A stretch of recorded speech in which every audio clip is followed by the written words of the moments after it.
বন্ধুরা, আমি আছি আপনাদের সঙ্গে মুর্শিদ আলম, আর আপনারা দেখছেন MA বাংলা নিউজ।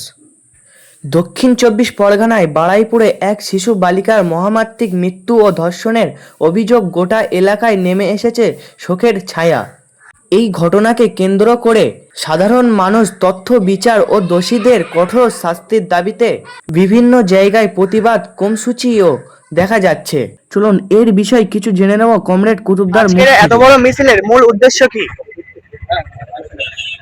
সবাই আমরা জানি যে গত কয়েকদিন আগে বারুইপুরে একজন 12 বছরের কিশোরী, তাকে তার শরীরের উপরে 35-40 জায়গায় আহত করে, ধর্ষণ করে, জীবিত অবস্থায় তা মুখ বন্ধ অবস্থায় জলে ফেলে দিয়ে তাকে যে মারা হয়েছে, এই ধরনের নৃশংসতম ঘটনা, তার দৃষ্টান্তমূলক শাস্তির জন্য সারা বাংলায় ভারতের গণতান্ত্রিক যুব ফেডারেশন, ভারতের কমিউনিস্ট পার্টি মার্ক্সবাদী, সারা ভারত মহিলা সমিতি আমরা আন্দোলনে আছি।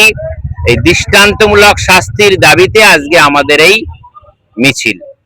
প্রশাসনের গাফিলতি নিয়ে আজ গোলাবাড়ি এই প্রতিবাদ থেকে আপনারা সরকারকে কি বার্তা দিতে চান? আমরা বলতে চাই যে প্রশাসন, যে সমস্ত দুষ্কৃতীরা এই ধরনের কর্ম করে, প্রশাসনের আগে থেকেই তাদের নাম জানা রাখা উচিত। কিন্তু প্রশাসন এই সমস্ত দুষ্কৃতীদের, এই সমস্ত ধর্ষকদের রাজনৈতিক ছত্রছায়ায় রেখে দিয়ে তাদেরকে বাড়তে সাহায্য করছে। আমরা বলতে চাই এই ধরনের ধর্ষক যেন কোনো রাজনৈতিক ছত্রছায়ায় না থাকে এবং প্রশাসন এদের কোনো রকম রেয়াত না করে। পশ্চিমবাংলার সর্বত্রই এই ধর্ষকদের বিরুদ্ধে ব্যবস্থা গ্রহণ প্রশাসনকে করতে হবে। আজকের দিনে দাঁড়িয়ে আপনারা কি নিজেদের ঘরের মা বোনেদের নিরাপত্তা মনে করছেন?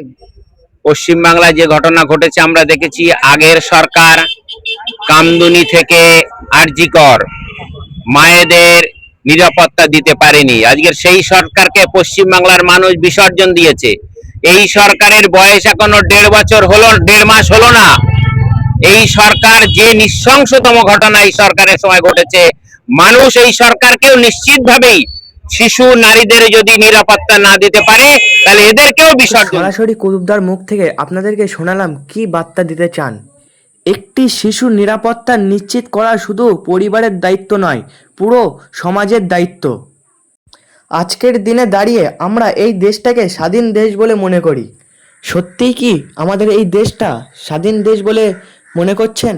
যেই দেশে মেয়েরা নিরাপত্তা থাকতে পারে না, যেই দেশে শিশু বালিকারাও নিরাপত্তা থাকতে পারে না, তাহলে সেই দেশটাকে আমরা কিভাবে স্বাধীন দেশ বলে মনে করি?